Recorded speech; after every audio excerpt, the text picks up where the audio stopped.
It's a field of screams. Hello, folks, and welcome back to our channel reviews. And today I'm going to be reviewing The Scarecrow Walks at Midnight.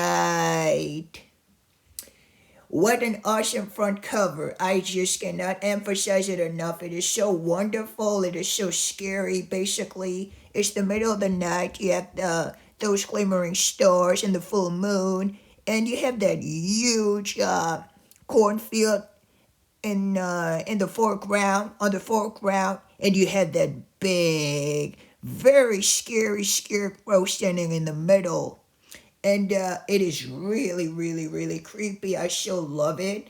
And you can see its clothes and basically, yeah, some green, a green shirt, some blue pants, and what seems to be a straw hat, maybe at the top of its head that is made of a duffel bag, out of a duffel bag.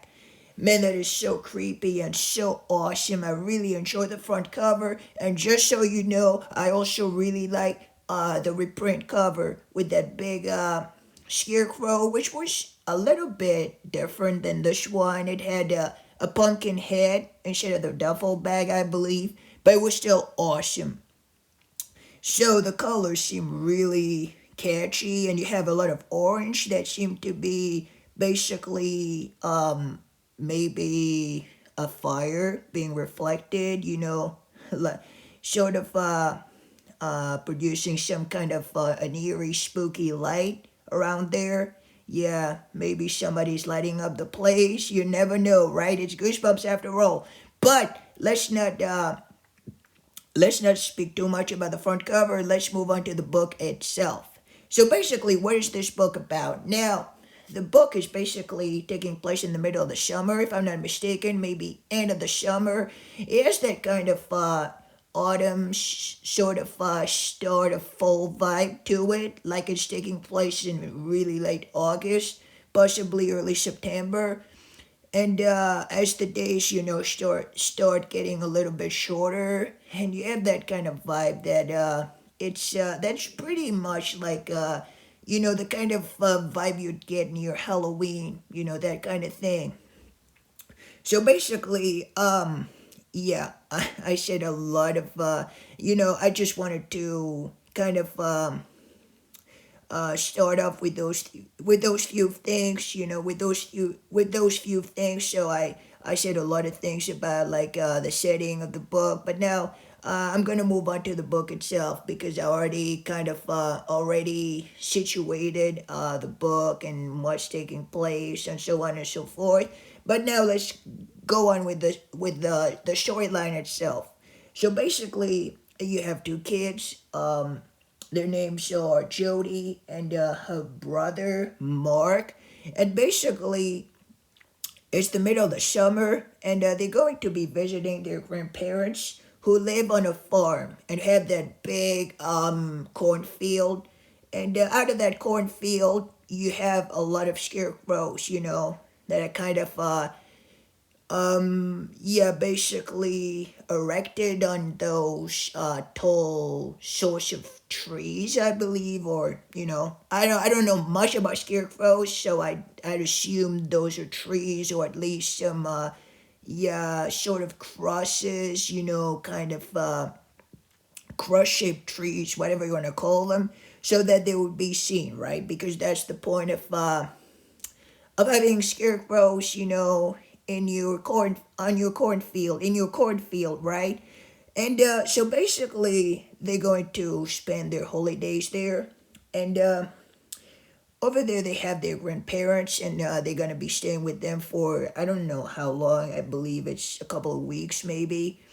And what happens is that their grandparents, who are usually very warm people, very nice, very kind, are kind of feeling a little bit off for some reason. Like, for example, Grandma Miriam, that's her name, Miriam, used to love to cook those pancakes, chocolate chip pancakes, but now it seems that she doesn't do it anymore for some reason. The kids are kind of surprised by that. Jody and Mark are like feeling a little bit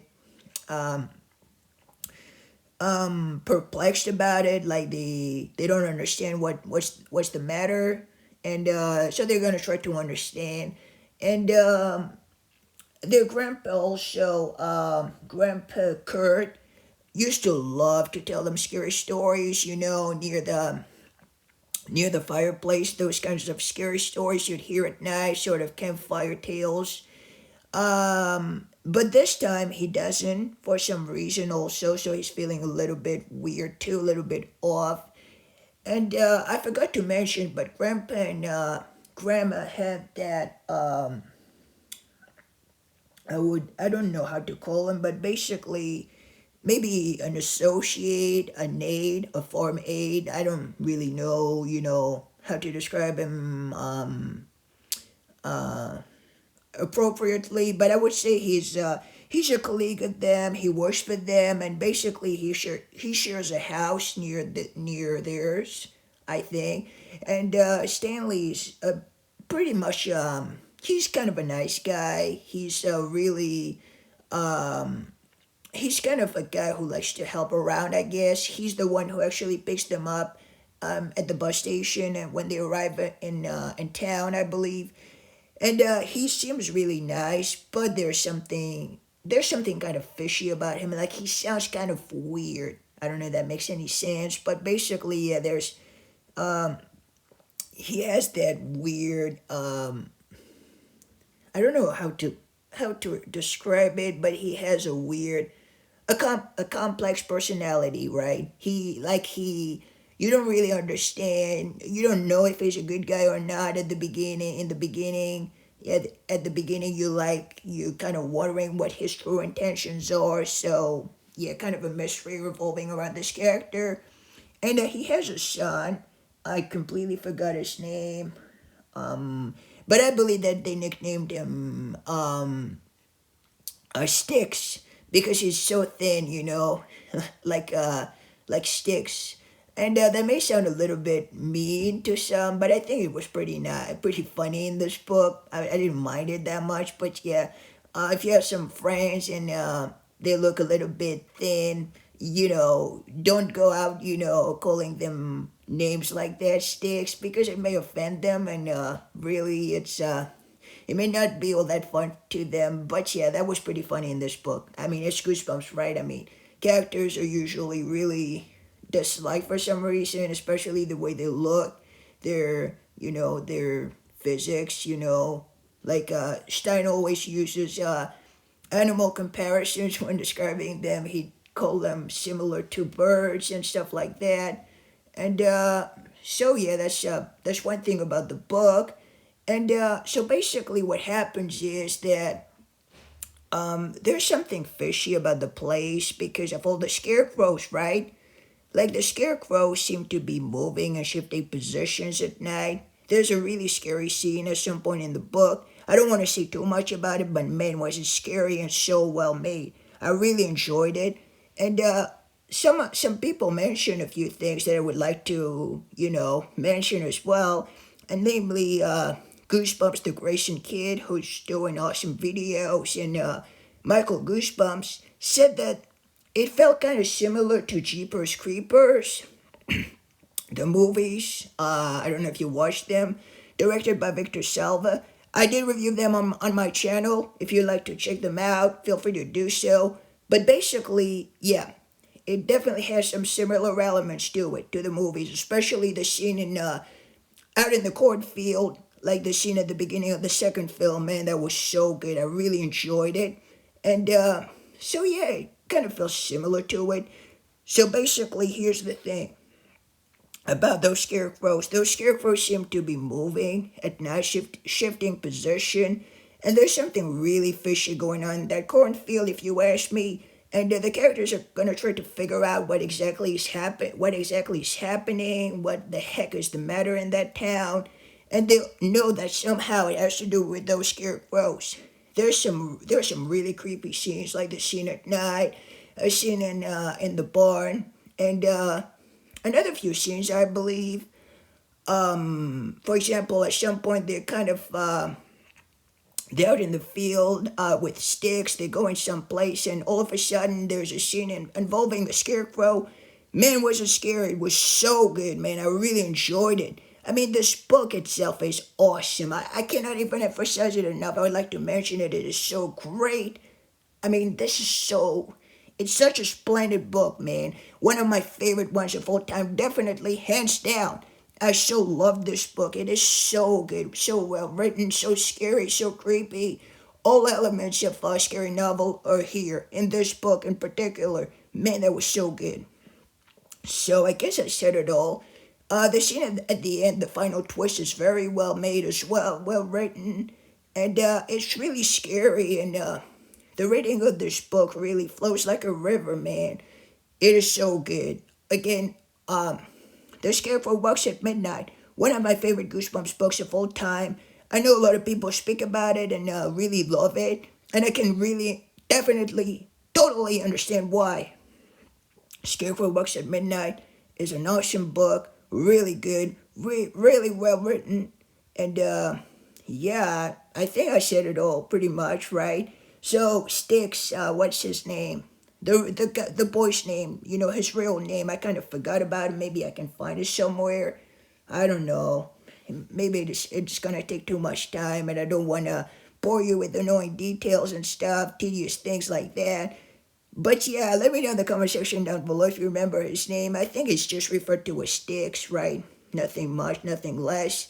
But yeah, this is a really good book. And look, guys, if you're new to Goosebumps and you'd like to start somewhere, I would definitely recommend starting with Welcome to Dead House. But hey, because it's the first book. But hey, if you have this book in your possession somehow, if you're having this one and you would like to start off with The Scarecrow Walks at Midnight, hey, it may be a fantastic book to start off the series with, if you ask me. It is such a good book. I keep repeating myself, man, but I think it's really worth it because this book, it is so great. It is really, really, really good. And I really enjoyed it up to the last page, really. It has a really nice, way about it. Like the way it reads. It reads very easily, yet it's so scary and creepy.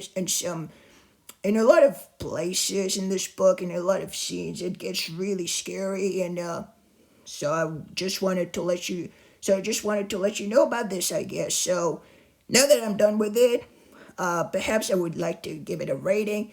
I'd say 9 out of 10. Definitely a great book. Maybe even 9.5 out of 10. Who knows? It was so good. Really, I really loved it. And this book is definitely one of my favorite books from Goosebumps. One of my favorite books of all time. So I'd like to end up on that note and let you know about my deepest love for this book. My sincere admiration and how much I love this book and how it's written and everything. So yeah, I really love this book, and I like to close on that, right? So let me know in the comment section down below what you thought about Goosebumps. The Scarecrow Walks at Midnight. Did you like it? Did you hate it? And yeah, that's pretty much it. 9 out of 10. And now I would like to read the summary, but it spoils a little bit, so don't necessarily listen to it unless you really wanna. But yeah, thank you so much for watching. I'll see you on the next review. This Heartshot Reviews for you signing off. They're alive. Jody loves visiting her grandparents' farm. Okay, so it's not the most exciting place in the world. Still, Grandpa tells great scary stories. And Grandma's chip pancakes are the best.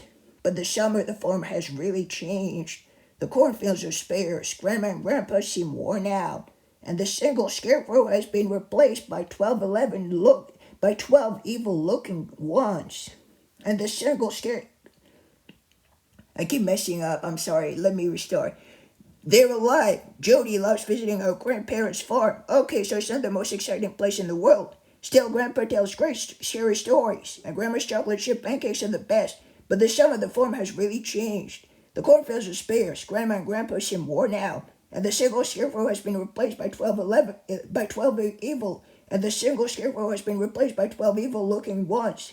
Then one night, Jody sees something really odd. The scarecrows seem to be moving, twitching on their stakes, coming alive.